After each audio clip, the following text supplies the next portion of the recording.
back. It is 6:43 on your Tuesday morning. Brackets are all freshly printed in offices everywhere around the valley, which means it's time for our annual bracket breakdown. And we have our own head honcho of the hardwood back to guide the way. The coach is here, Kevin Siroki. Great to see you as always, my friend. Thanks for coming in, doing this awesome. Several years running. This is our tradition. The big trend lately, by the way, we've seen it in recent years. Everybody's trying to hit the portal and get these veteran teams, guys who've been starting for years.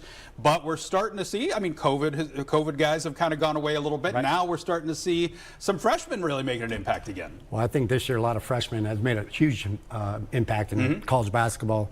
The ACC first team all team is 4 to 5 with freshmen. Yeah, I mean. So, there you go. You got a Cuff over at Arkansas that's really, really good. Oh, he's a really good player. I mean, obviously, Boozer can play. So it's refreshing to see, talk about young kids now where college coaches are still going in the portal. Yeah. But still now they're starting to, there's 18-year-old kids are starting to get that playing time now instead of talking about 26-year-old guys. Yeah, I know, right?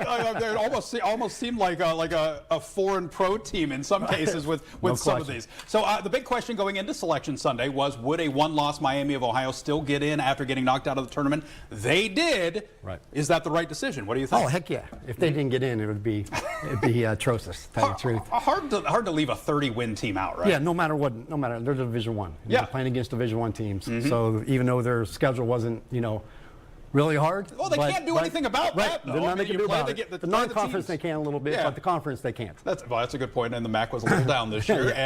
But hey, they got 2 teams in. They did get 2 teams in. So, all right, let's take a look at a couple teams that might be on upset alert in the first round. Taking a look, and you like a couple 11 seeds here. Yes. Tell us about that. Well, I like always looking at teams that play the best basketball at the end of the year. Yeah. So South Florida's coming in an 11-game winning streak. They won an American Conference Championship.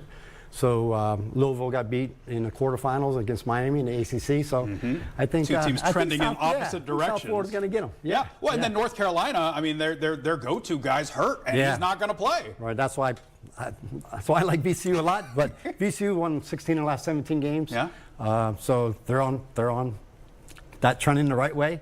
North Carolina's been up and down all year long. And again, Caleb Wilson out. Yeah. That's a big key for them. So I like VCU. It's a huge loss. I tell you what, my man Coach Tarr says, look at Utah State. Coach Calhoun, of course, former YSU coach. He's up for another big job, but look for him to make some noise and dance as well. Oh, win a couple games here. I was reading an article on ESPN the other day, and it mentioned Calhoun multiple times for a couple job openings. Yeah, he's already Arizona State. He's already getting some looks. So who's your favorite then to cut down the nets this year? What are you thinking? My man from Wellsville, Devin. I had him in class the other day.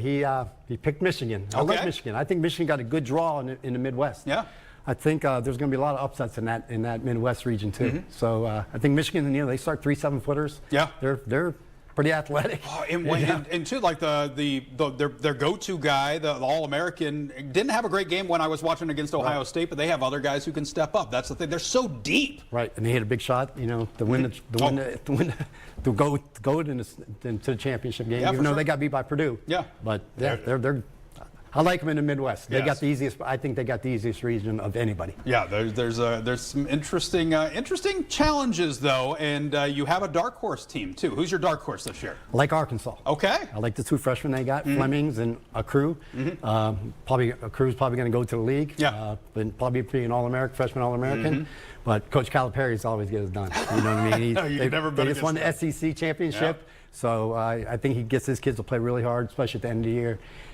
He's been there before. He's won championships. He's been there before. So I think he teaches those guys to really get there. It'll be fun to watch. The first round starts this Thursday. We got the play-in games. Well, the first round gave the first 4. Miami tonight. Miami tomorrow. Exactly. Miami of Ohio, unfortunately, getting to start early, but hey, they're in either way. Coach, great to see you as always. Thank you so much. Can't wait to be back. Absolutely. Yeah, he'll be back next Tuesday to break it down, and we'll be back after the break. Coming up next, everyone's a little